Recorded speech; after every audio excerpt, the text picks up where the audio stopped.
Mm. Good afternoon. A warm welcome to everyone joining us here.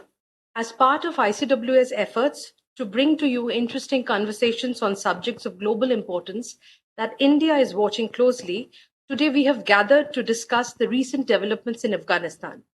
More than a decade into the US led intervention in Afghanistan, there was a growing pressure for a political solution in Washington.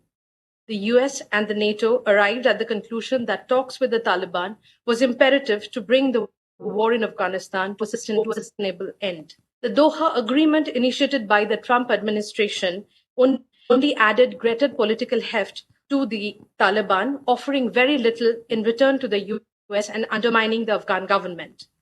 The implementation of the agreement by the Biden administration contributed significantly to both the unraveling of the Afghan Republic and resulted in a human tragedy yet again in the country. The sheer speed with which the Taliban captured power in Kabul on 15th of August 2021 and the chaos and anarchy that followed has triggered widespread anxiety about the future of Afghanistan and its implications for India, the region, and the world. The Taliban has managed to put in place an interim regime that will determine the geopolitical and domestic course of Afghanistan in the short run, at the very least. But the real prize of the formal recognition of the new regime by the international community has not come Taliban's way. With more than 4 million internally displaced persons in Afghanistan presently, the need of the hour is also to ensure that the unfolding humanitarian crisis is addressed with utmost care. In light of the recent developments in Afghanistan, this ICWA webinar will look into the implications of those developments for South Asia in general and India in particular. The key question being, what's the way forward for Afghanistan? What are the key challenges that lie ahead of the country and the region? What are some of the ways to respond to the emerging challenges? To discuss this and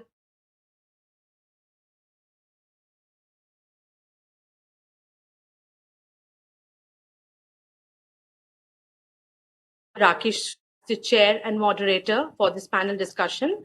Ambassador Sood has over 38 years of experience in the field of foreign affairs, economic diplomacy, and international security issues. He has served in the Indian mission in Brussels, Dakar, Geneva, and Islamabad in different capacities and as deputy chief of mission in Washington later in his career. He set up the Disarmament and International Security Affairs Division in the Foreign Ministry, which he led for 8 years till the end of 2000. He was India's ambassador to Afghanistan from 2005 to 2008. Between 2008 and 2013, he was India's ambassador to Nepal and France. Ambassador Sood is presently a distinguished fellow at the Observer Research Foundation, New Delhi. We would like to extend a warm welcome to our distinguished panelists. Ambassador Stobdan is an eminent citizen from Ladakh. He has earlier served at Institute for Defense Studies and Analysis and National Security Council Secretariat and Center for Strategic and Regional Studies, Jammu and Kashmir. He's currently a senior fellow at the Delhi Policy Group, Council of Oxford Society of Central Asian Affairs, Washington, D.C., a member of the foundation of Raja Ram Mohan Roy Library, Ministry of Culture. His latest books include The Great Game in the Buddhist Himalayas, India and China's Quest for Strategic Dominance, and India and Central Asia, The Strategic Dimension. The second speaker of the day would be Mr. Rana Banerjee. He joined the Indian Administrative Services in 1972. Subsequently, he served as a senior bureaucrat in the central government for 28 years, retiring as a special secretary, cabinet secretariat in 2009. During his years, he dealt with security and intelligence-related issues impinging on national security policy formulation with focused expertise on South Asian region. The third speaker of the day is Dr. Rakhav Sharma. He is an associate professor and director of the Center for Afghanistan Studies at the School of International Affairs, O.P. Jindal Global University. Prior to this, he taught at the Afghanistan Good Governance Program at the Willy Brandt School of Public Policy, University of Erfurt, Germany, and worked in humanitarian in Afghanistan. He is the author of Nation, Ethnicity and Conflict in Afghanistan, Political Islam and the Rise of Ethnopolitics between 1992 and 1992 and 1996. Our final speaker of the day would be Ms. Nayanima Basu. She is a diplomacy editor with The Print, covering foreign policy and strategic issues. Journalist for over 17 years. As a journalist, Nayanima has worked with various news publications reporting and writing on policy issues across all the key ministries, ranging from Ministry of External Affairs, Ministry of Defense, Ministry of Finance, Ministry of Commerce and Industries, among others. She has also contributed articles for several international portals. She recently visited Kabul and covered the takeover of Taliban there. Before I hand over the proceedings to our chair, let me outline the House rules for the audience. The audience can type in their questions and comments in the chat box, which will be visible to all our panelists and will be taken up during the discussion session. With these words, may I kindly request Ambassador Sood to deliver his opening remarks and conduct the proceedings. Over to you, sir. Thank you. Thank you, Anvesha. Let me first of all thank ICWA for inviting me to chair this meeting, to moderate this discussion. Let me also add a personal Director General, Ambassador Vijay Thakur Singh, who has been a very valued colleague, among other places, also in Afghanistan. I would also like to add my words of welcome to the distinguished panel that we have here today. I think everybody is familiar with their names. And I think we couldn't have had a better panel in terms of the breadth of expertise that they bring to the subject, looking at it from different aspects. One of the things that has always struck me is how important narratives are in terms of the way history gets written. And I think this is particularly true when it comes to Afghanistan. If we look at some of the recent developments, looking at how the perceptions, the narratives that shape perceptions, how these have changed. The Taliban were seen as a terrorist organization. Gradually, they started to be seen as an insurgency. Now, as I think everybody understands, dealing with terrorists is one thing, dealing with insurgents is another thing. With insurgents, you get into a prolonged military stalemate and then you engage. Once that becomes an accepted stalemate, that's when you start engaging in discussions, because both sides realize that the military option doesn't work. And so from the insurgent, you become a political actor. We saw that happening with the Taliban as well. I think by 2007-8, it was quite clear that the Taliban movement was increasingly being seen as an insurgency by the Americans. In order to create that military stalemate, we saw the US surge and then the drawdown.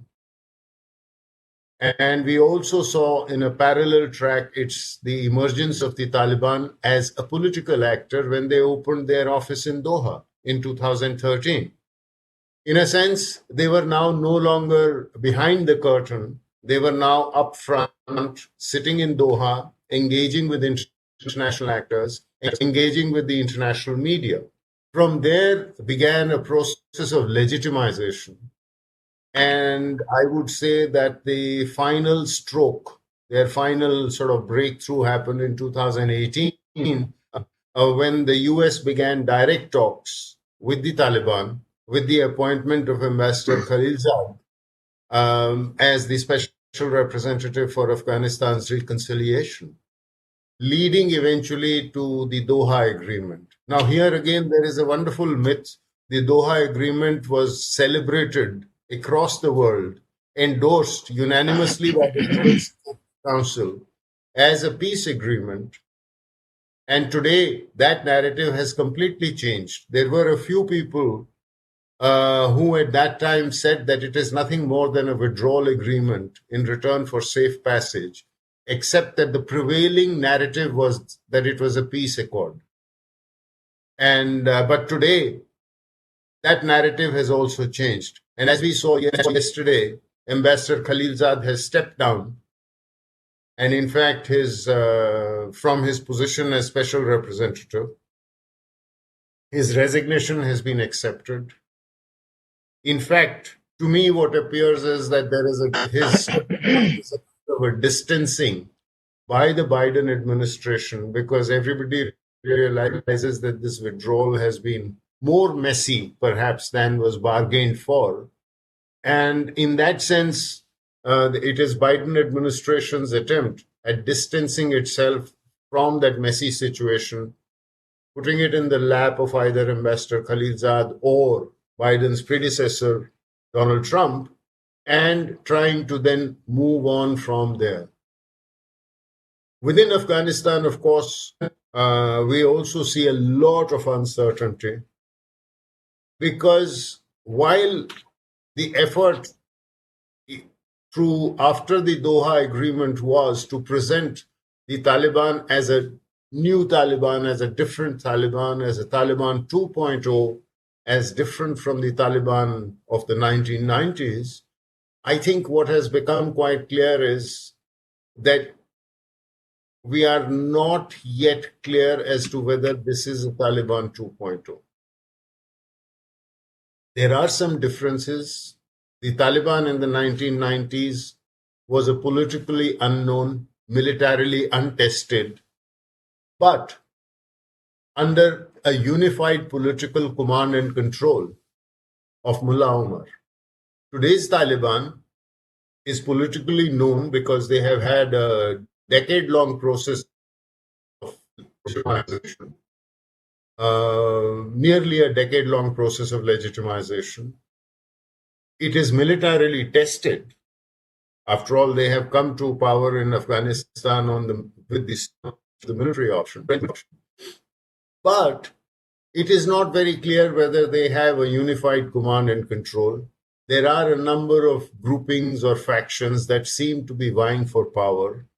There is, of course, the Doha group, the actual fighters who did the fighting on the ground in Afghanistan. Shura and the Amirul Mominin Mullah Hayatullah has still not been seen, despite the declaration that he will be leading the Taliban regime in Afghanistan. He has not been seen or heard of at all, leading to speculation as to where he is or whether he is alive or not. Then, of course, there is the Haqqani network, and Sirajuddin Haqqani still carries a bounty of the US government, a reward for his capture or death. And then there are the different foreign militant groups that are operating in Afghanistan, whose numbers range anywhere from 10 to 15,000. These include the Pakistani groups, beginning with the TTP. It includes the Uzbeks, the Tajiks, it includes the Al-Qaeda, and it includes the Islamic State Khorasan. And it also includes the Uyghurs. So since these people have not yet reached retirement age, and it is unlikely that they are just going to start playing golf. There aren't any golf courses in Afghanistan.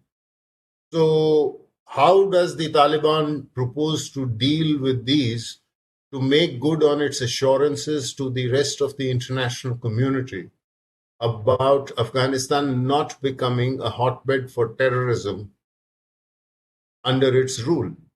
And what is the kind of rule? Because so far, all this talk of an inclusive government has also shown that the Taliban are not really fully. The thing that we've seen are the series of attacks, particularly on Shia mosques in Kunduz, in Kandahar. We saw one in Kabul as well.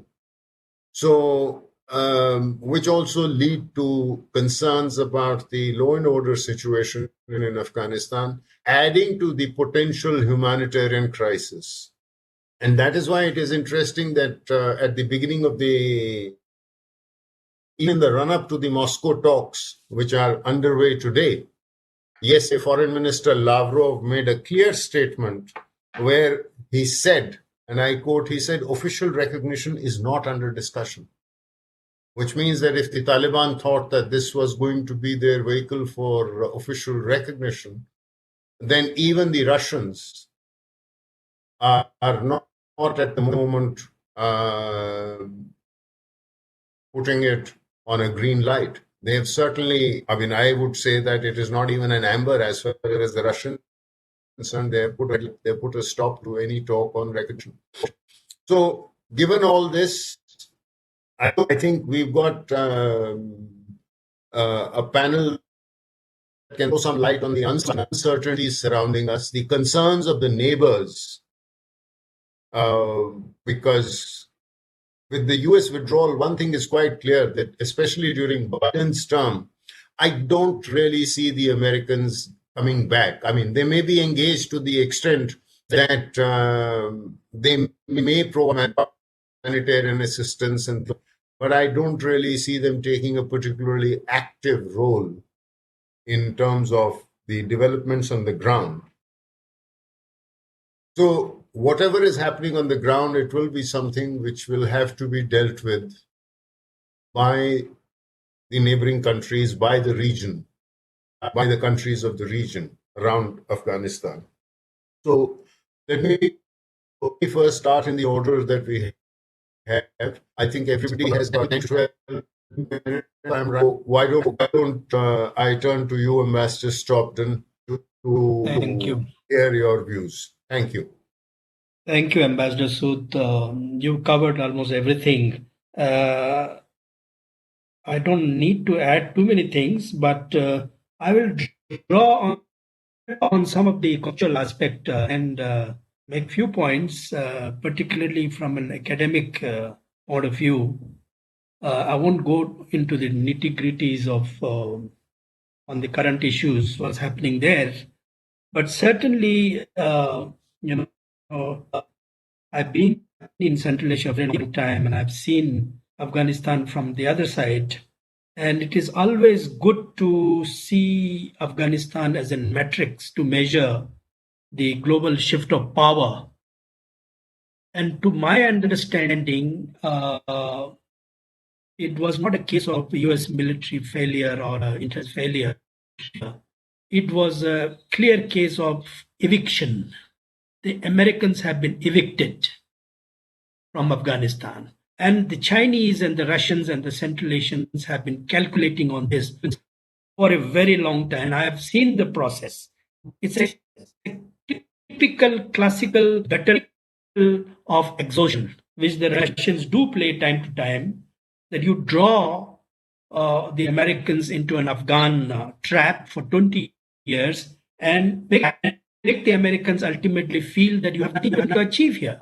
And this is what has really happened. This is not a simple case of international relationship. It's a strategy working here on the ground. Possibly the Americans also lacked the ethnographic assessment of the Afghan culture. Now, Afghanistan is the unchanged Central Asia. The old Central Asia still not been transformed. And when I read Central Asian books, I do see what really happened there in the past, say 300 years ago, or 17th, 18th century, even during the Russian Empire. And I agree with Ambassador Sood, the Americans are not going to come back. Why learn lesson from Afghanistan, from the Americans? Even the Chinese could never come back for 1,000 years since the 8th century when they were defeated in Afghanistan in the Battle of Talas, in the Siege Darya, by the Arabs that time. For 1,000 years, the Chinese could never look at Afghanistan, and how today that's a different issue. But I agree the Americans are not going to come back and they're not interested. Maybe they will play some mischief there. They will continue to have some proxy warfare there. Maybe some interest about and there. That's a different altogether. But with Afghanistan, they are really not going to be engaging for some time politically. Now, Ambassador Sood talked about the regional countries. I agree that right now everybody has taken a pause, seeing what has really happened, what wrong has happened, and what lessons can be learned. Even after 2 months, we nobody is looking for the change, changing the facts on the ground now. Nobody wants to outdo the Taliban emergence. What we see here technically is that on the question of legitimacy, the United Nations has not repeated the past mistakes of giving the seat to the ousted government. Now, this is halfway. I really don't know what it means, but is the initial step, and nobody is talking about sanctions. The Americans are no longer talking about looking for new bases in Central Asia.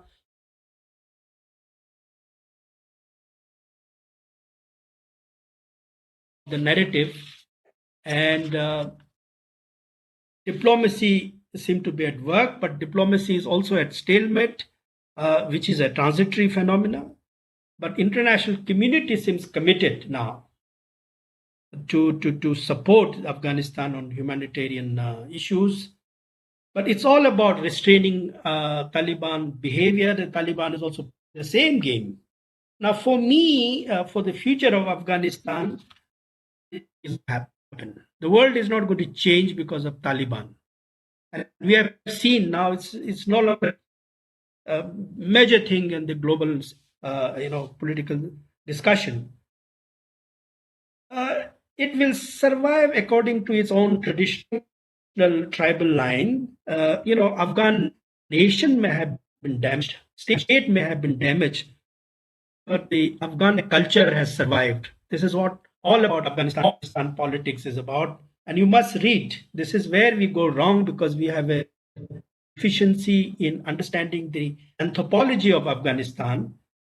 People look at the political phenomena, but nobody looks at the underpinnings of the Afghan political phenomena. Thomas Butterfield, the famous anthropologist, he keeps talking about what unites them and what divides them. Remember, Afghan society is based on kinship, unlike ours, which is based on social structure. Like in urban areas, we are an evolved society. But in the case of Afghanistan, it's a total, and I've seen in Central Asia, it's about Jews. You don't measure politics and mind of people through caste system or through blood. You measure according to bones. Whether you carry the black, white bones from the ancestry. It's a complete different anthropology, which sometimes we fail to look into the details of those. Essentially, it is a Turco-Mongol, Turco-Persian mixed society. It's a very complex. Understand on the face of it. So essentially, even Taliban is about culture only. People talk about insurgency, terrorism, Islam, fundamentalism. Essentially, Taliban is a cultural phenomena.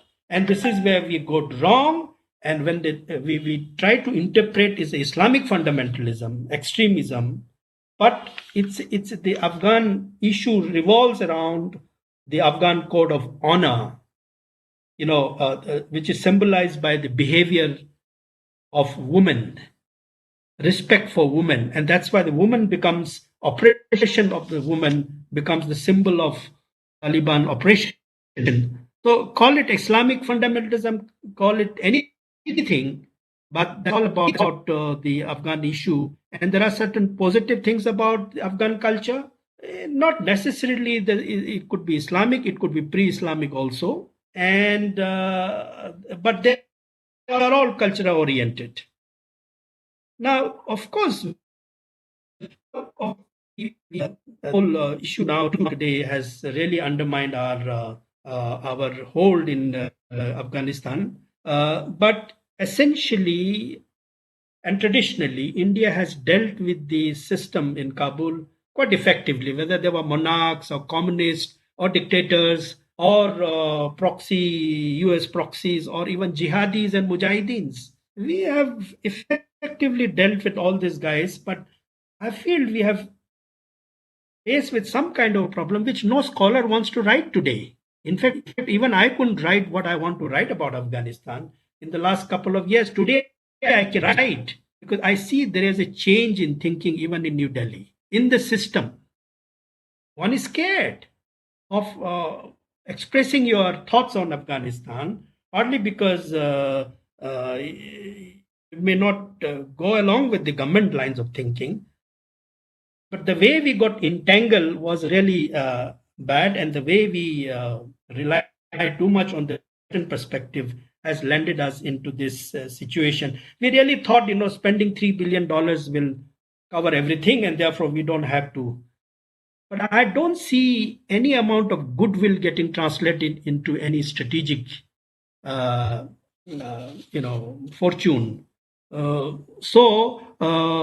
I hope this new situation today becomes a precursor for things to change in the Indian Afghan policy, and we must face up to the reality.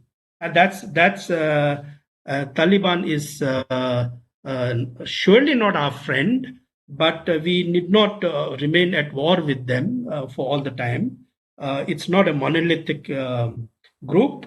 They can change, and I don't think Taliban will stay forever. It's not a permanent feature in Afghanistan. Things will change. Obviously, of course, the whole thing has now changed the geop of the region, especially Pakistani's ability to create a fundamentalist state in Central Asia, right at the footstep of Central Asia. That's our worry. The China factor is another thing, but I will not go into the detail. But I do not underestimate the role of China. It's an old imperial player.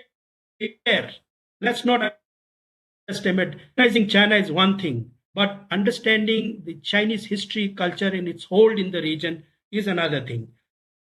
Similarly, I don't discount the strength of Pakistan. Even we were there, the neighbors of Pakistan, Afghanistan, we would have done the same thing. Of course, they do it in a much more clumsy manner. We would have done more sophisticatedly. But point is that it has a role to play there, and therefore I do not discount what the Pakistanis do, and need to take that into consideration. Now, I think that anything which without the Americans would be advisable. How we've been kept out of the Doha process. In some of the dialogue process, we were not even, an external affairs minister has revealed now, we've been kept in the dark. Many of the things about Doha deal has not been told to us. I still feel that it's not the geopolitics, it's the geostrategy which demands to work with Russia. It's an old player, it's a quiet player, and in all the great games, the Russians had a role to play. And therefore, to dismiss to Russia, and I see it's the most smartest player today in Afghanistan. What has it done? I see from the Central Asian side, it has really fortified the Central Asian frontier, number one.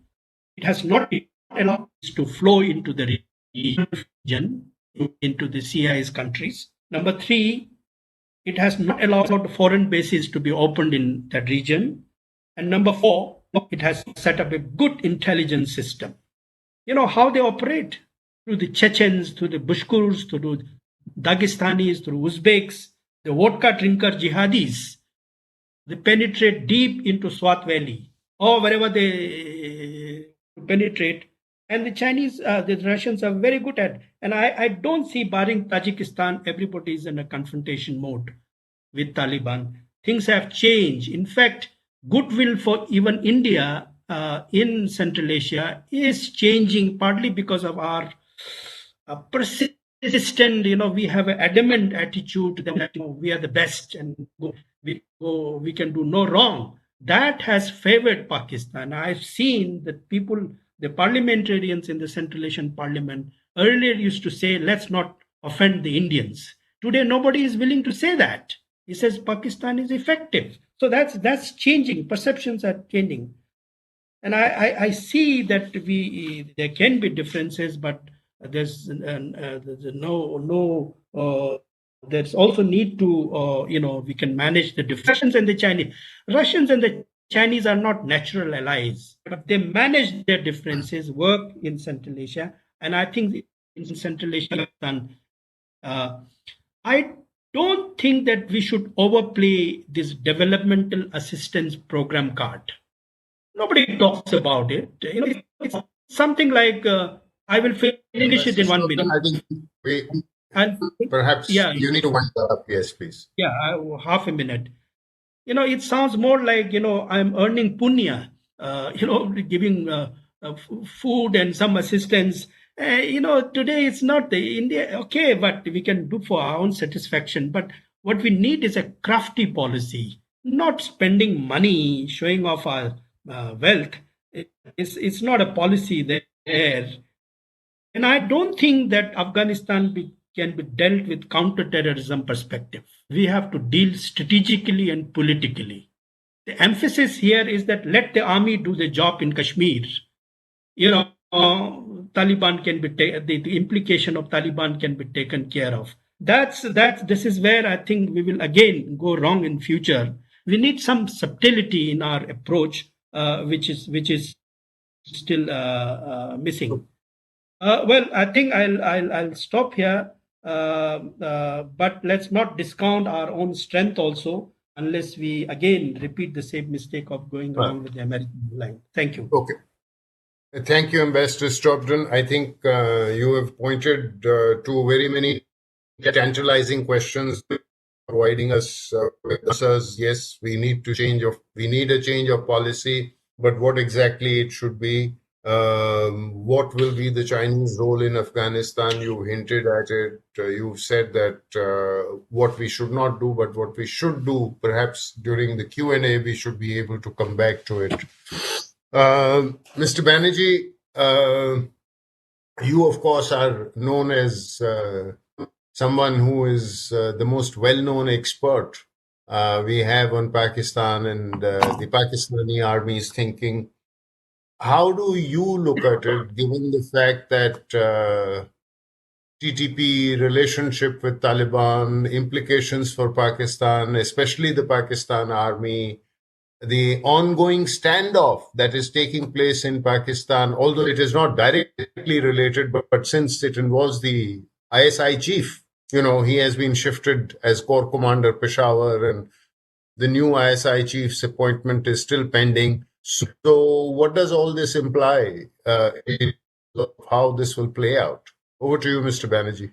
10 to 12 minutes, please. Yes, thank you, Chair. And thanks to the ICWA for inviting me.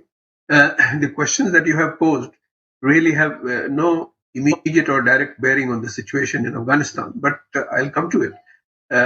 Pakistan, after the fall of Kabul, showed a lot of triumphalism, both among its army generals and in its civil society as a whole. And you had the spectacle of DGISI, Faiz Hamid, both in Kandahar, praying in mosques there with Mullah Brother, and then in the hotel in Kabul, looking very relaxed and sorting out the formation of the cabinet there. The triumphalism relates to the concept of strategic depth. That, in a modified way, what the always pursue a friendly government in a with safe western borders and influence is rooted out. At the same time, the Pakistanis have been trying to project reasonableness or majority within inverted commas, victory, and talking of efforts to persuade the Taliban to give inclusive representation, which hasn't happened. And also telling the US not to blame Pakistan for whatever debacle had befallen them. Moeed Yusuf, their new national security advisor, wrote in the Foreign Affairs Journal that there is today a need to help the Taliban to have an international donor conference. But all this talk has not helped in lessening the somewhat strained relationship which has emerged with the visit of Deputy Assistant Secretary Wendy Sherman, which, of course, her visit was preceded by a visit here, where she mentioned about the need to keep Pakistan engaged only in respect of Afghanistan. Now, strategic depth as a military concept has been there in the past. To use Afghan territory as a strategic rallying point where they could, in the successful Indian attack, retreat and regroup for counter attack. And at that time, in 1989, you would recall that General Beg, the army chief then, had talked about offensive defense, Zarb-e Momin exercises, where Fox land forces, meaning India, were trained against the Blue land forces, meaning Pakistan, and regular exercises were held. The Blue Land command was held by then DGMO General Musharraf. Now, Pakistanis keep claiming that the concept has been given up, but whether it has really remains a question mark. The other issue is that of the Durand Line. The Durand Line remains a problematic boundary where now Pakistanis have resorted to fencing. But the 1893 agreement, and which was confirmed by the Anglo-Afghan Treaty of 1921, has never really been accepted by the Taliban, even in the first dispensation from 96 to 2001. What it tried to do, looking at it from the point of view of the British, was to divide 50 million Pashtuns, of whom 31 million were on the Pakistani side, and 14 million on the Afghan side. In fact, recently, one of the Pakistani very well-regarded diplomats has cautioned policymakers of today in Pakistan not to keep reminding the Taliban about the efficacy of the Durand Line and to play it or soft pedal it. So this is something that the Pakistanis, whether they observe or not, will remain to be seen. There are a lot of challenges which the Taliban face, humanitarian food assistance plus economic crunch. But between relations with Pakistan, there is an aspect of resentment which may grow against overbearing ISI control among sections of the Talibani leadership. And this we have already witnessed with Mullah Baradars earlier, his detention for 8 years. And now, after he became the acting deputy premier, he has fallen out with the Pakistani protege Sirajuddin Haqqani. And today, the other deputy prime minister, Abdus Salam Hanafi, has been asked to lead their delegation to Moscow talks and elsewhere.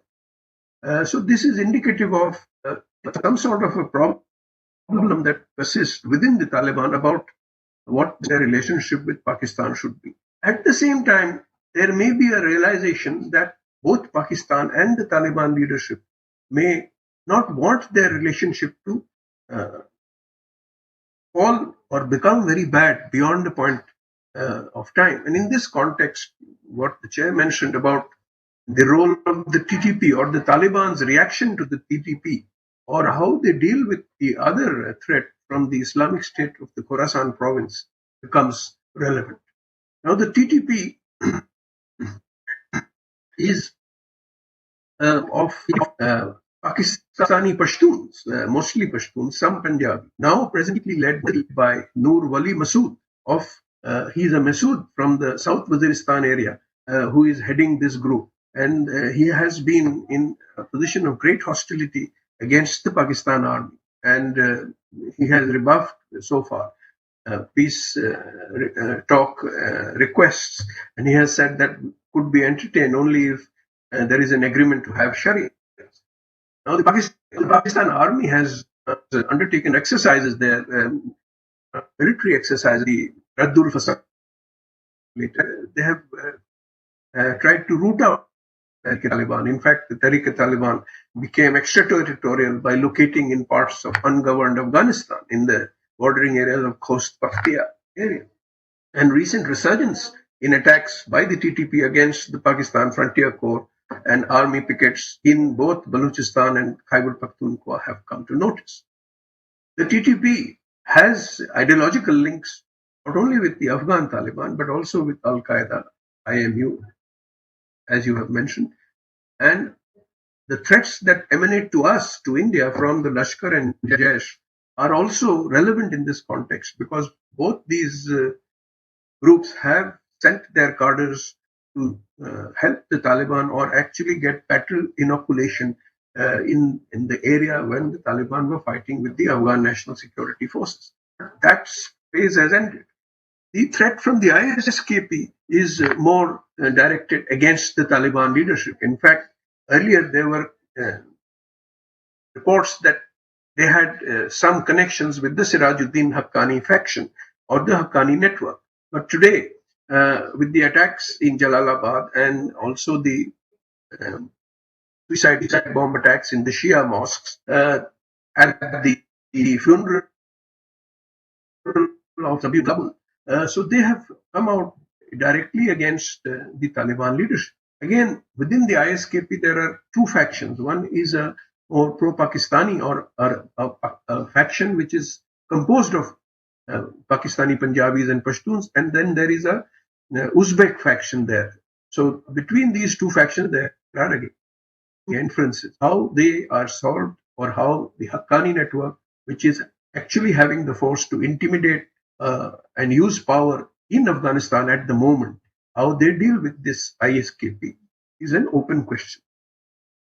Now, in this backdrop, if you would like, I could spend a little bit of time on the present controversy between Imran Khan and the army chief in Pakistan about the appointment of the ISI chief. This has become more of a, as I see it, a death wish on part of Imran Khan. He perceived the need to hang on to Faiz Hamid as DG ISI because he felt that his own party's fortunes in domestic politics and power have been most assiduously supported and cultivated and helped by Faiz Hamid in his controversial interventions in domestic politics, starting from the Faizabad More agitation against Nawaz Sharif government, then against the judges, the references against the judges, the reach out to Shaukat Siddiqui, Justice Shaukat Siddiqui, to file cases against Nawaz and Mariam. So he feels that he should not let Faiz Hamid go. In fact, he said to Bajwa that if he wants core experience, you know, treat SI command as a core command. Now, in military parlance, for anybody to qualify as chief, he has to do an infantry corps command or a battalion which handles infantry, armor, artillery in a regular military formation, not in a body like the ISI. So the army chief has come up in more or less confrontation, and the extent to which Imran Khan has hung on to the coattails of Faiz Hamid has led Bajwa to get the other corps commanders, collegiate leadership to rally. They don't want the next army chief to be somebody who is so close to the prime minister, so that the army's writ or army as an institution is seen to be influenced so much politically by a chief who has had to curry favors of the political appointed leadership to become the chief.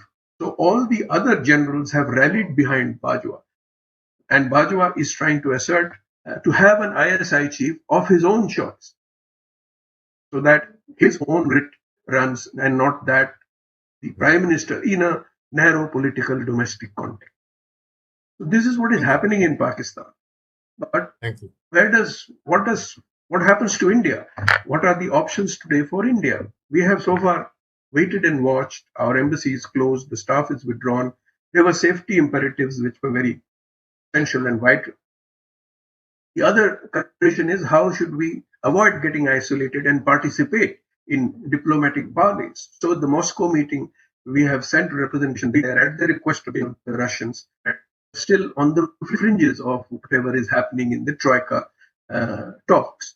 And Pakistan would like to keep us out of any such diplomatic involvement to the extent that they would want to keep our influence out in Afghanistan. Much talk has been there about whether we could open to the Taliban. again, I believe it's something that is not possible at present. It's a question of trust. Can we forget how the Taliban treated us during the IC-814 hijack at Kandahar, or the attacks on our embassy in Kabul, which were perpetrated by the Haqqani network in collaboration with the ISI? It was in the full knowledge of the Taliban.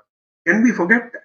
Can we believe in what the Taliban assure us about security? They're all question marks. The other option could be to keep engaged or to begin engaging with the Taliban by assisting through some indirect method, through international aid bodies or through the open. We could even offer direct help in terms of kind consignment of wheat, for instance, and we could put the onus on Pakistan by suggesting that it should allow us to open the land route and we could supply wheat much in need to the Taliban in Kabul. But here again, whether the Pakistanis allow use of the land route to us, it remains a question. I don't think they would. This other development which has happened about India wanting to have a conference here of NSAs, I don't know to what extent this would help us to get our sort of diplomatic toehold in. The reaction in Pakistan has so far been negative. They are looking at it very suspiciously. Whether Moeed Yusuf, the NSA, has come out with a very vituperative tweet about the perceived, intrusion by alleged Indian Navy in Karachi, which was rebuffed by the Pakistani Navy. One doesn't know how much to say to this event, but he has not waited to condemn India for its policies. So I don't think this will get us anywhere about engaging Pakistan on. We can separately engage through international channels. I think I'll stop there.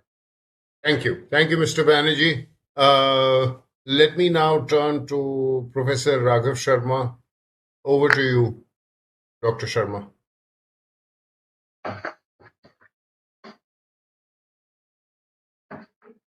You need to unmute yourself, Dr. Sharma.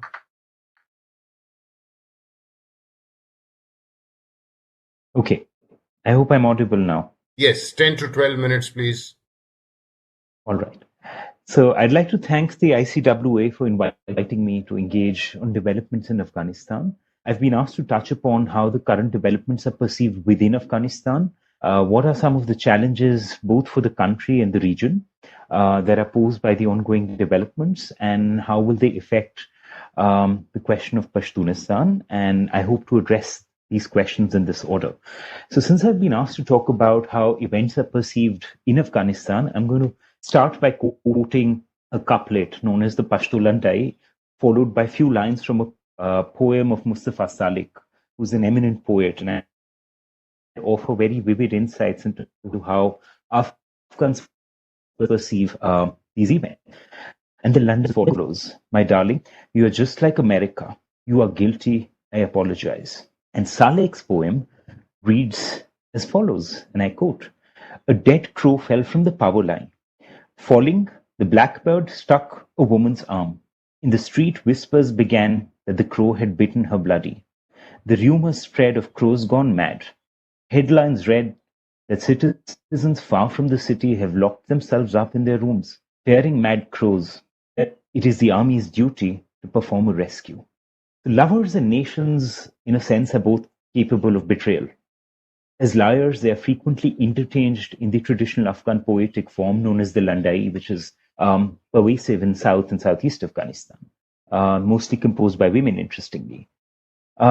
This, I think, sardonic and apostate Landai reproduced above, as well as Salik's poetry, make for a very stinging commentary, and it offers lucid insights into how Afghans look at the changing contours of Afghanistan's socio-political landscape, particularly in light of developments that have transpired since the 15th of August. There is a deep sense of betrayal amongst many Afghans. I, for one, for many of my friends, colleagues, institutional partners, families, for them, it's more than a geopolitical development. For them, it's really a crushing of what they term crushing of their dreams, of their aspirations, of everything they'd really strived to build over the last 2 decades. And Afghanistan under, the Taliban certainly dons a different look. In relative comparison, we see fewer women, of course, in the streets, but interestingly, the men's attire has also undergone a change.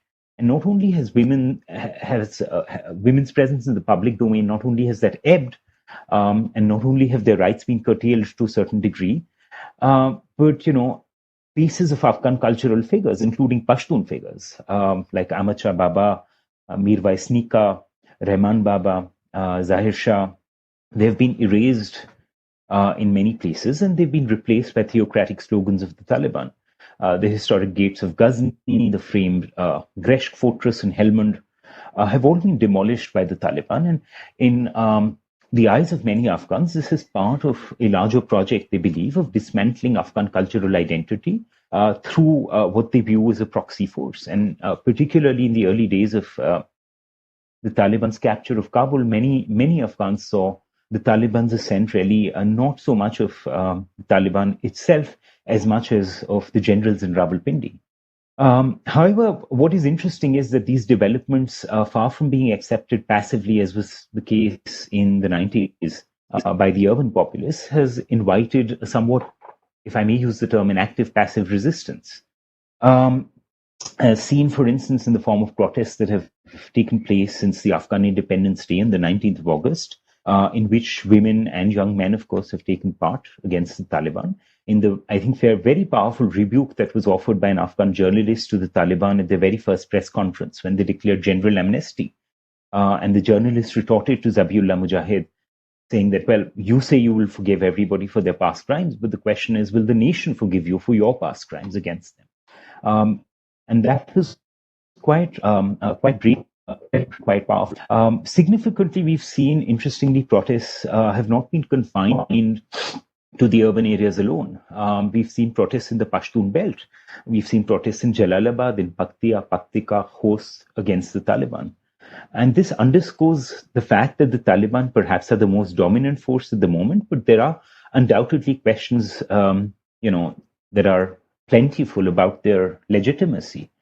And they attest to, the fact that this is not really the Afghanistan of the 90s or the 2000s. There's been a lot of social, cultural, and intellectual churning that has taken place in Afghanistan over the last 2 decades, and something we need to keep in mind. And very quickly, I just chip in on the point made by Ambassador Stokdan on, cultural values and what the Taliban really represent. A very interesting insight is offered actually by William Malley, who'd done a wonderful book called Fundamentalism Reborn. And Malley very appropriately points to the fact that a lot of what the Taliban or the foot soldiers of the Taliban represent are what they imagine Afghan Pashtun values to be, as opposed to what Afghan Pashtun values are, because it would be unthinkable in a traditional Pashtun setting for women to be flogged in front of strangers, because it would activate other very powerful societal norms that are prevalent in Pashtun society. So I think we shouldn't conflate the Taliban with, being a representative force as far as cultural values are concerned. That's a problematic proposition on several counts. Also, thus far, the Taliban appear to be struggling really to negotiate with Afghanistan's changed social realities. They've wrestled with the question of government formation, which was pointed out by Mr. Rana Banerjee, was actively mediated by the ISI chief who was in Kabul. And that, amongst many other things, was reflective of the cleavages within the Taliban, not just between the different shuras, but between the Mashraqi and the Janubi tribes, the tribes from the south and the east.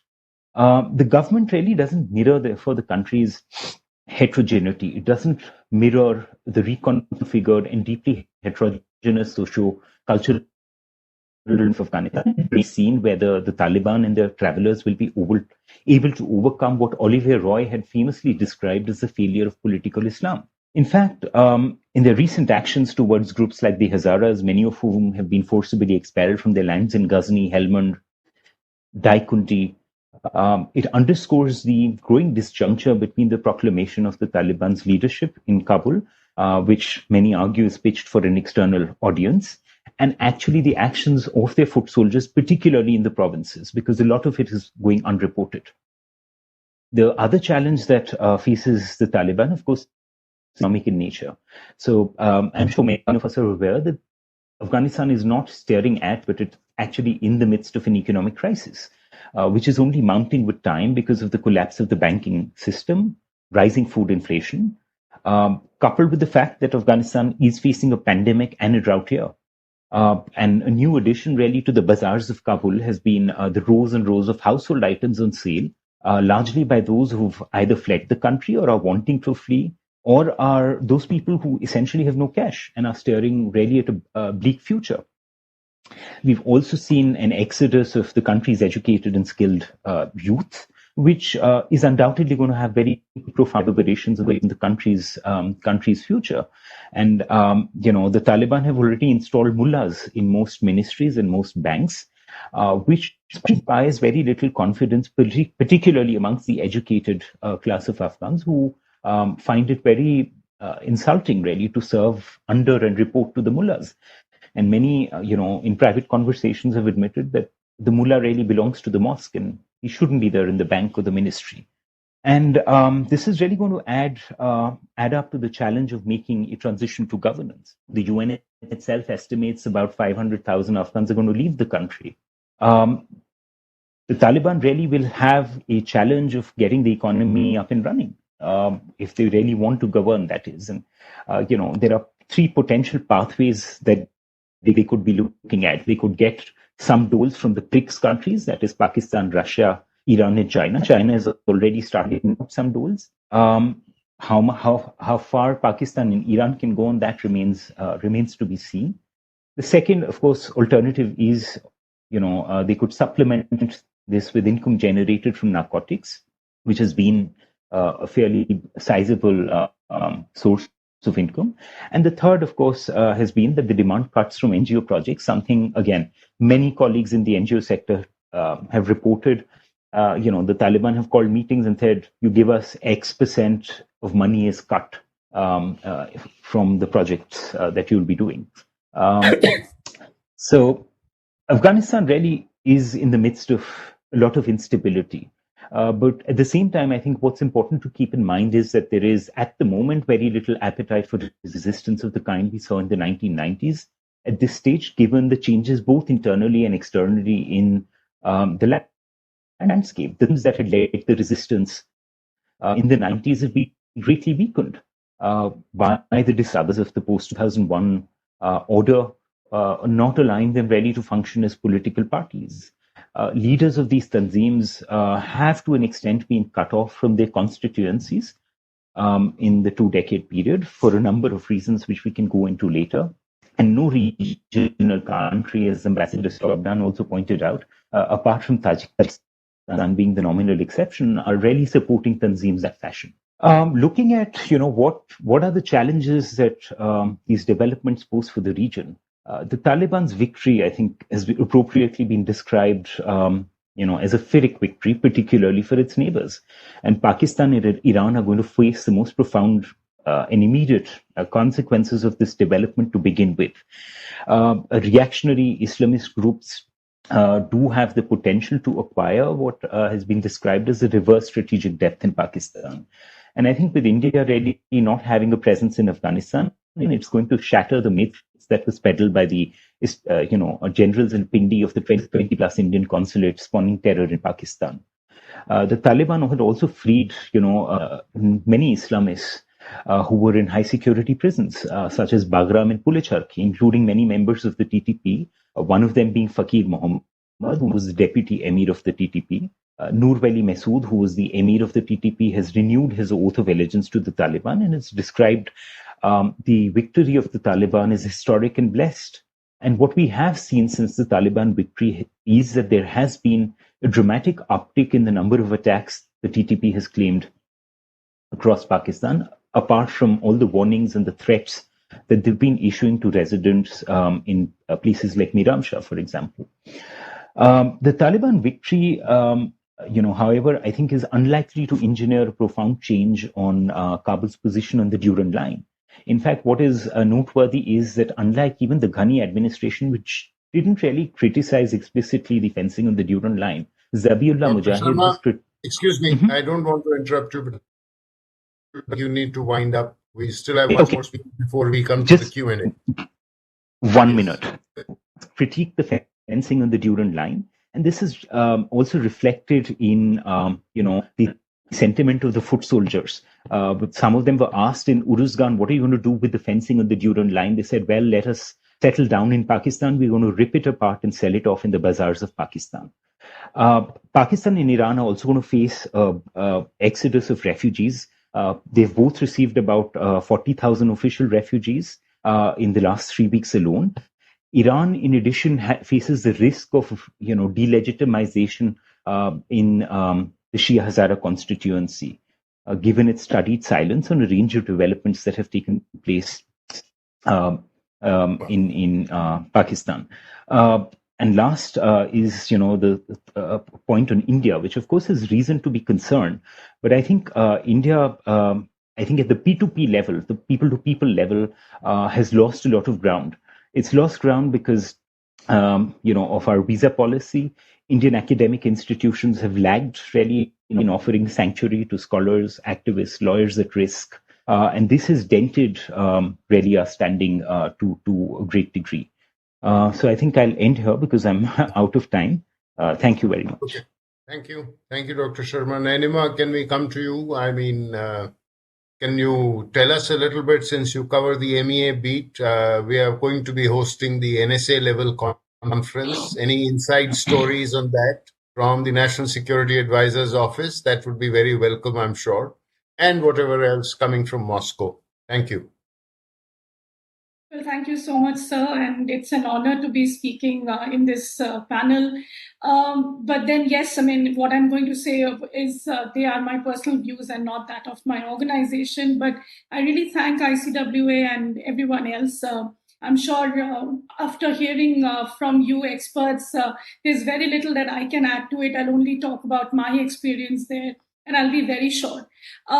When you talk about the fact that, way forward is what the topic really is today. When I went there, and I'll really start from the fact that when I went there, because the fact that we started shutting down all our consulates in Afghanistan, and the last one to be was in July that we shut down our Kandahar consulate. And I remember calling Ambassador Sood that, if you can explain me the implication of it. But then, yes, I thought at that point of time that it is probably time to not to sit in Delhi and look at Afghanistan from the prism of various other aspects from the ministry. I mean, of course, the government.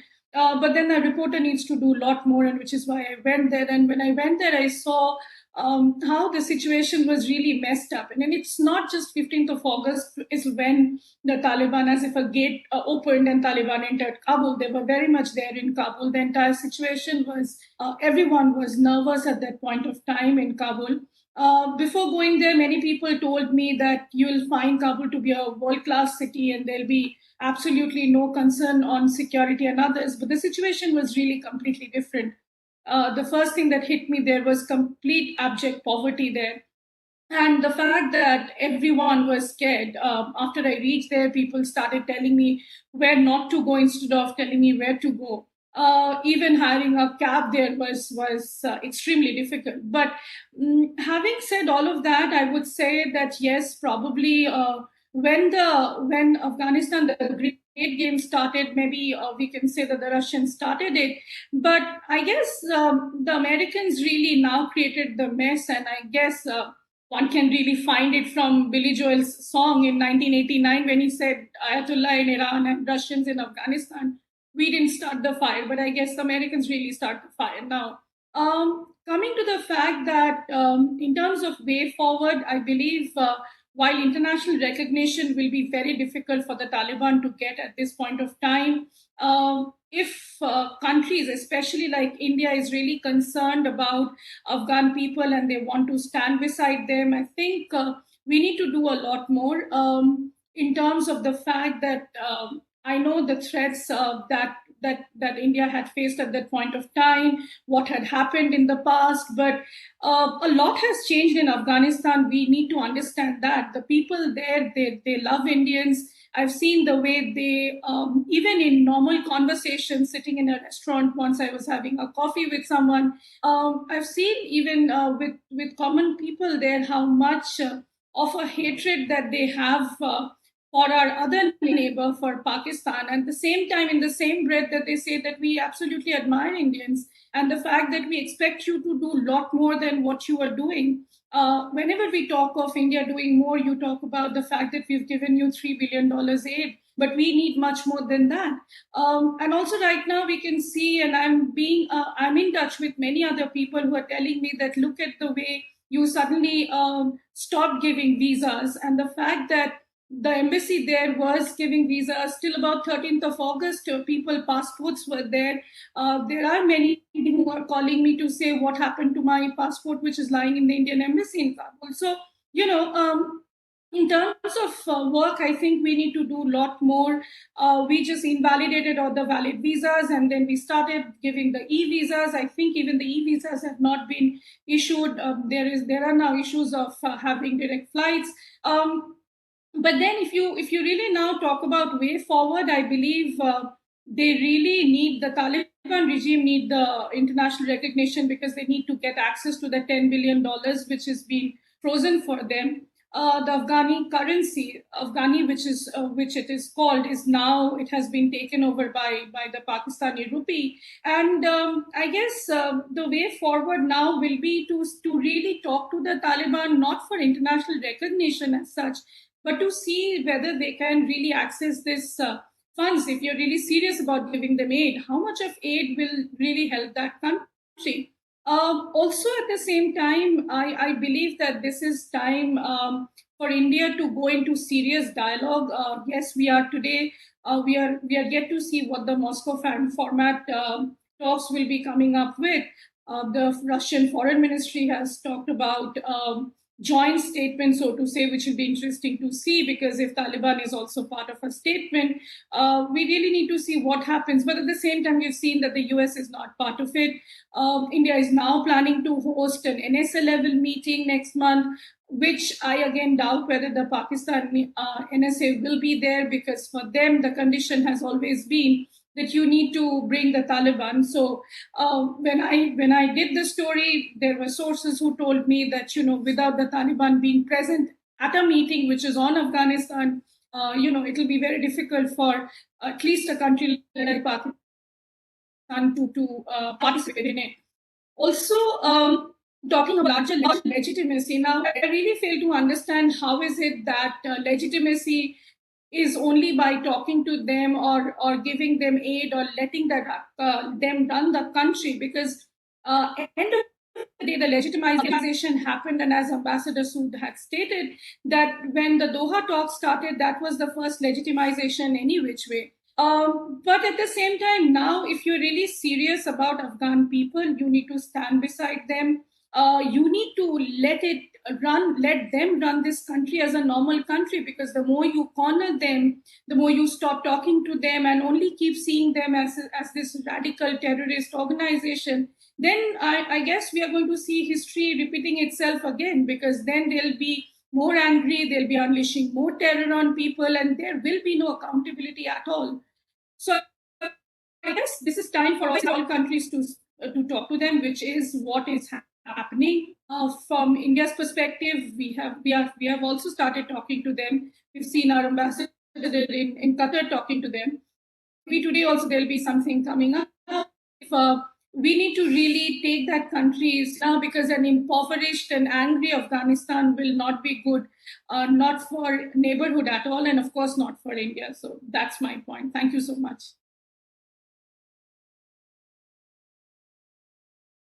Thank you, Nayanima. Well, I mean, I had a couple of questions, but I think we have something from Mr. Surya Narayan. Perhaps I would pose this question to Ambassador Stopton, since he spoke about China and Chinese role in Afghanistan. Basically, Ambassador Stoughton, I mean, how do you look at, there is the link between Pakistan and the Taliban is a very strong link.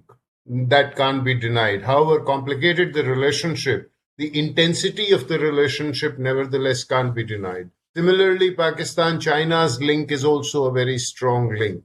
So how does the China-Taliban link figure in this equation? Because you said that you also hinted that this has been a kind of a plan by Russia and China to evict the US. So, what exactly is China's game, so to say? You've also written a book on the new great game, which focuses on China.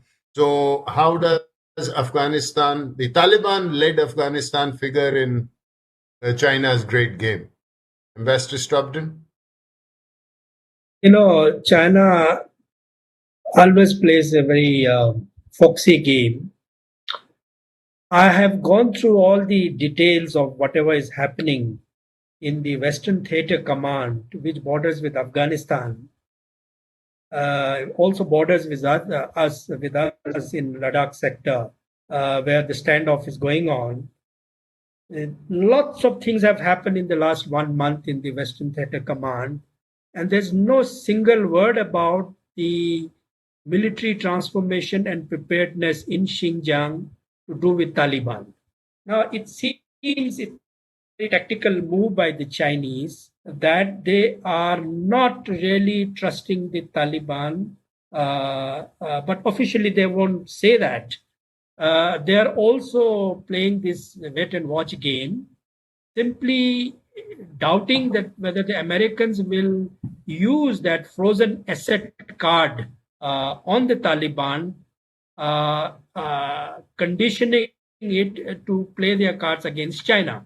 That's why they are not really coming out with monetary help to Taliban at the moment. Therefore, I think it's a shadow game which is going. And this is what Neema just mentioned, that why Americans are not legitimizing now when Doha Agreement itself was a legitimization process. And today, 2 months down the line, the Americans think that Taliban is not playing on the Americans' tune. They are half-hearted on China, and there is some kind of a game which is going on. That's why I don't think that the game is over. The end game is not over.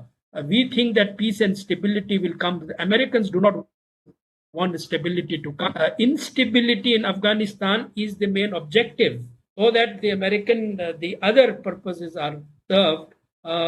So it's all the legitimacy issue and the sanction issue. And there are a lot of things happening even on the drug supply.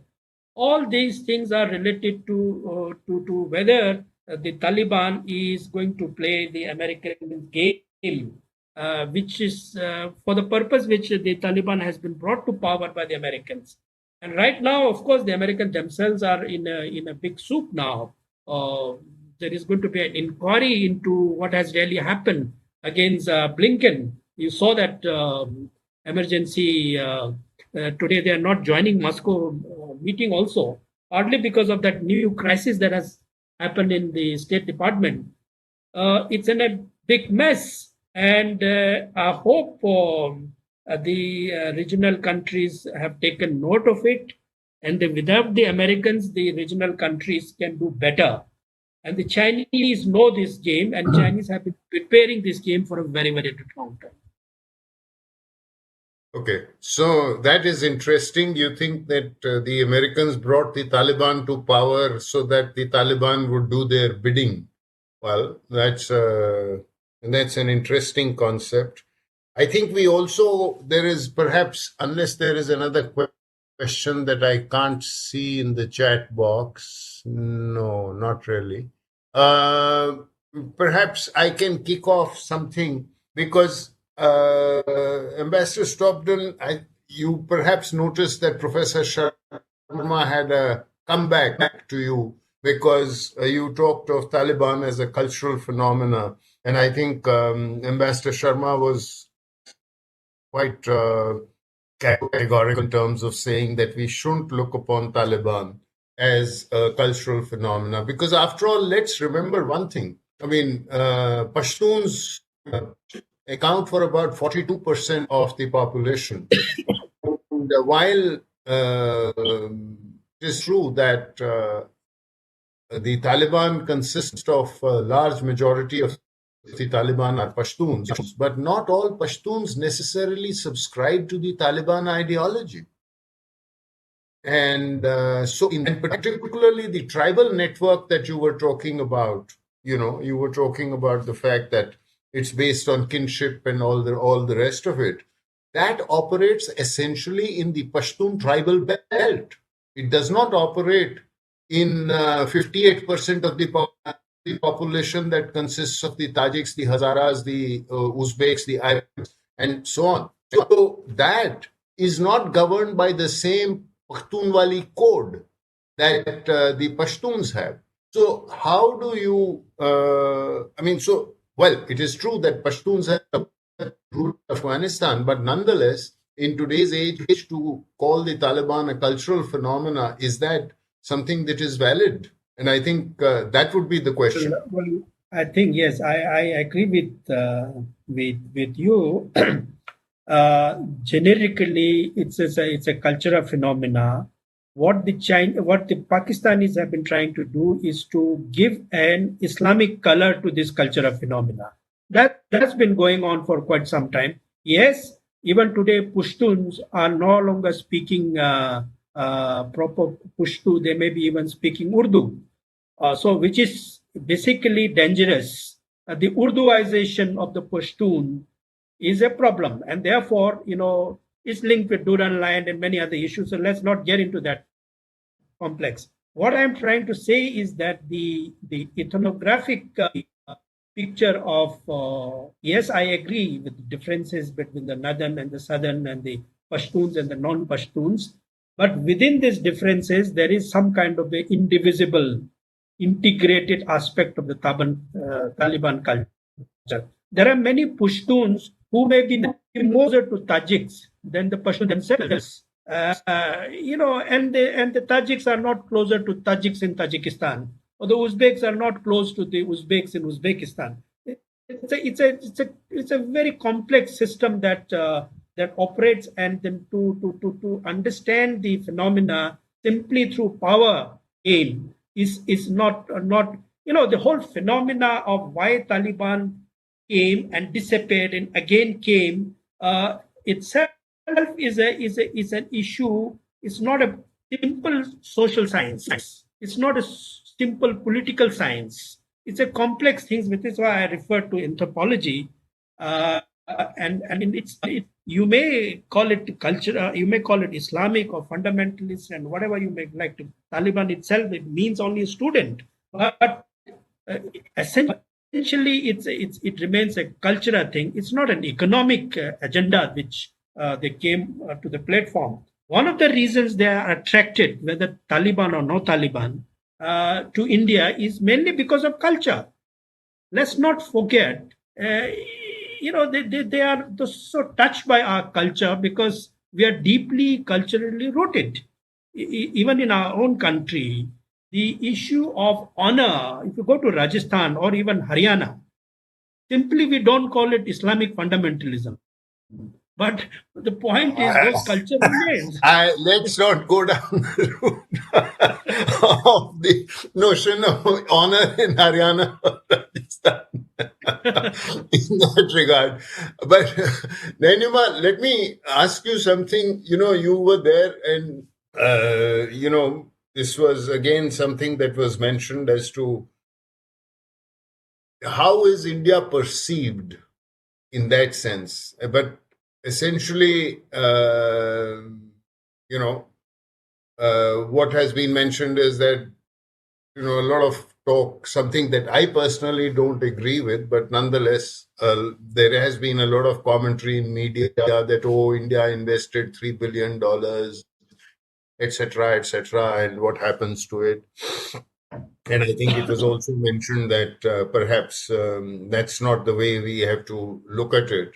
Although I think Mr. Banerjee also mentioned that humanitarian aid, and I think the humanitarian aid corridor from India to Afghanistan is a good idea. It is possible that Pakistan may not agree to it, but then unless we propose it, we won't know that. So if we have to supply wheat or anything like that, perhaps that is a good idea. But how do you look at it, Nayanima? Well, sir, as I said, I believe, yes, in terms of aid, we need to really come out of that framework of how much we have given so far. And as Ambassador Stobdan also mentioned, that, we keep saying this as if we've done some favor to them. But then, yes, we have really helped them when they needed it. We were there when the war was over, in the sense, we were developing them. Building the dam and other things. But I guess this is really the time when we really need to stand beside them, and this is when they really need us, because as we've also heard Mr. Sharma stating that people are now out on the selling their household items. We can all see what is happening there. That is still Kabul. In the provinces, you know it better than me, sir. The condition is much worse. I mean, I was speaking to the person who was driving me around in Mazar-e-Sharif when I was there. When I call him now, he is almost crying every day. The Taliban comes in his home every night, 10 to 15 of them, and forces his wife to make dinner for them, or else they'll ask for 200 or 300 Afghani daily. And he's a poor person. He's been, I mean, yes, he has his own car, which he's been driving around. When on Mazar was a good city. But so the situation there is really, really bad. And in the sense that if India thinks that it will not look at it and only look at it with the help of others like US or Russia or China, I do not know, that's for the government to decide. But for us alone also, we need to do a lot more, because I think sometimes we tend to underestimate the fact that how much they expect from us, which one I believe will, even the younger generation, people who are like, boys and girls, 25, 30, 35. There was this girl whom I met in the Mazar-e-Sharif airport, and we were waiting for the plane to take us to Kabul, and it was late by 7 hours when people started saying that, Mazar has now fallen, so you'll be all killed in the airport. There's this girl who told me that, why have you shut down your consulate here? I was expecting to go there, apply for visas, stand beside us. We've lost a friend. Sometimes I feel that. That's what she told me. Yes, I mean, she can be one simple girl who would not understand the strategic or the security aspect to it.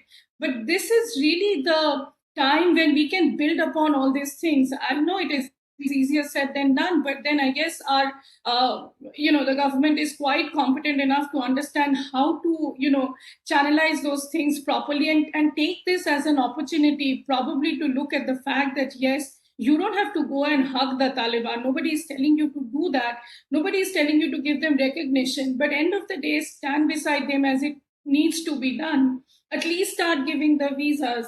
At least bring some of them who want to come back. Come to India. But anyway, I guess that's for the government to decide. But as I said, the way forward, at least for India, as far as Afghanistan is concerned, will be to look at it in terms of real and practical terms, what we can do for them. And of course, strategically, I mean, we took a lot of pride in the fact that we have an embassy in Kabul and we have 4 other consulates now. All of them are shut down. I believe our eyes and ears are now there. We are deaf and we are dumb, both in Afghanistan, which is going to be very difficult for us to steer our way through, because we are also not talking to Pakistan for obvious reasons. So then what is the strategy? How many times can you have NSA meetings and finally again look at an America or a Russia to hold your hand and say, okay, this is what you need to do? So I guess we need to probably chalk up a proper Afghanistan policy and work towards it. Okay. Mr. Banerjee, you heard what Nayanima was saying. She was talking about the fact that we need to have a policy. She was talking about the fact that we are kind of because we've closed our consulates and embassy in Afghanistan. And I think you had mentioned about the fact that there were certain security compulsions.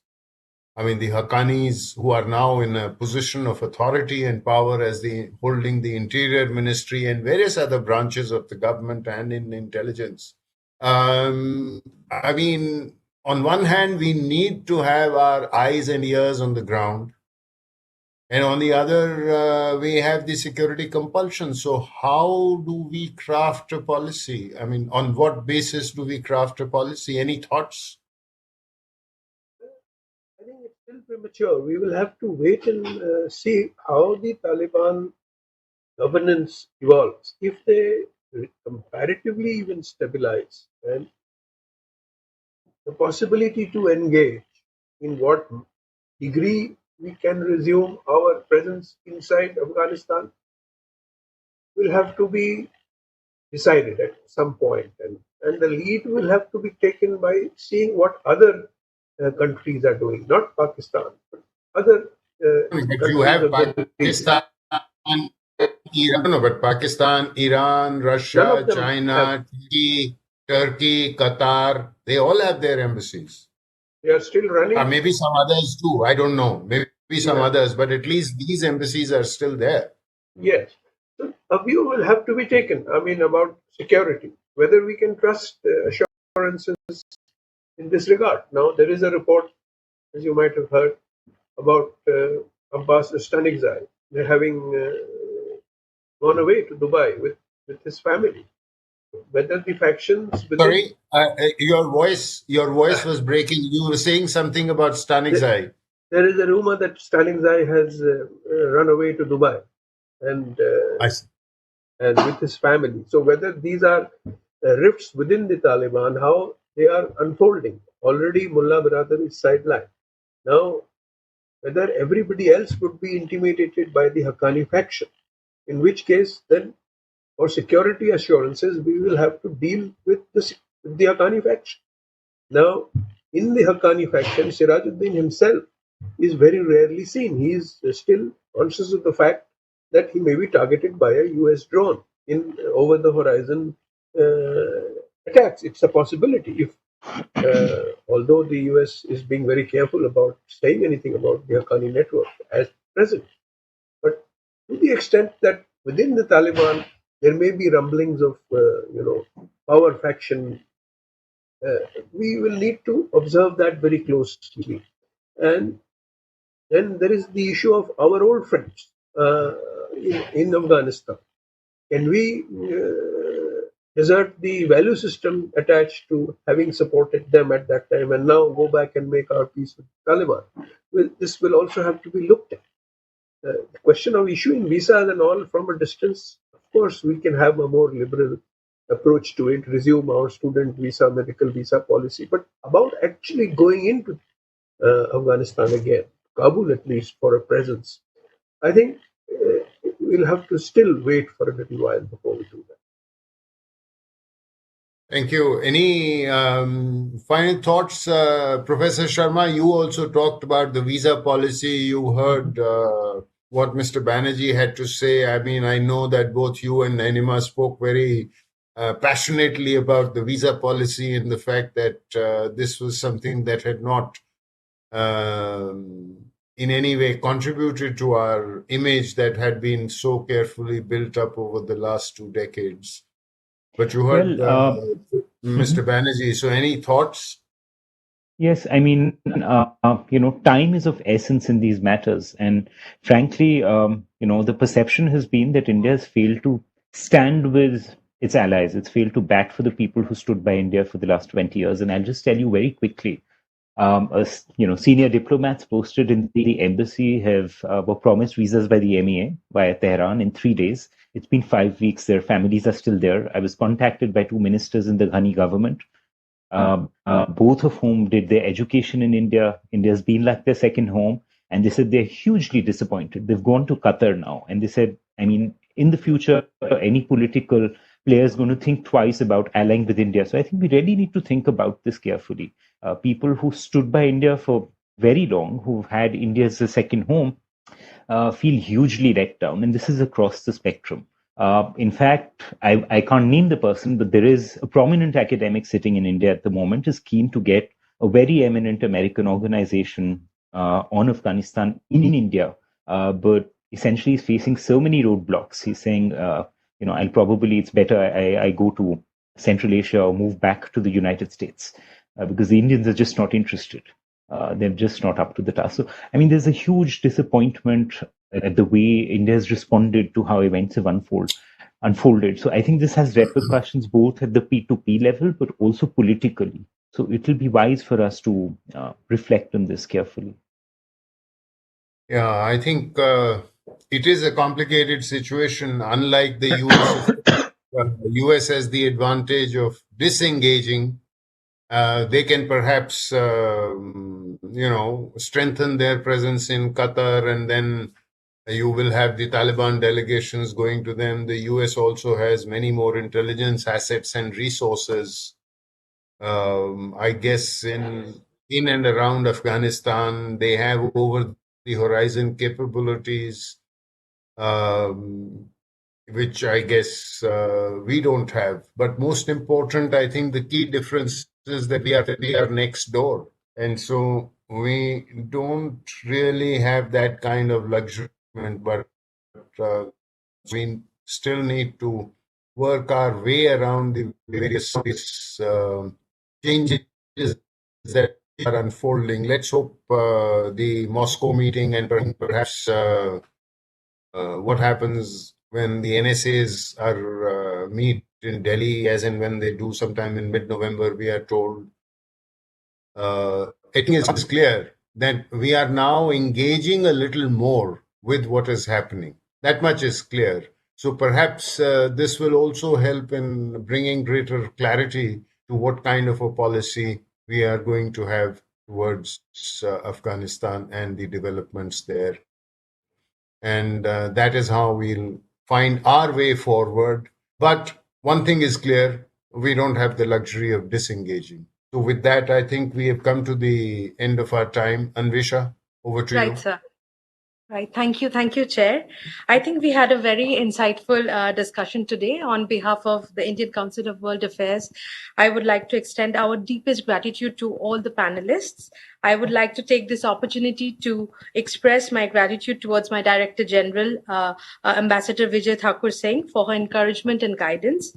Many thanks to Deputy Director General, Mr. Shoman Bagchi, and Director Research, Dr. Nivedita Ray, for their valuable inputs and suggestions. My sincere thanks to the seminar section, IT section, and my colleagues at the research wing for their support. Last but not the least, my deepest gratitude to the audience who have joined us today and have participated in the conversation. Thank you very much. Thank you.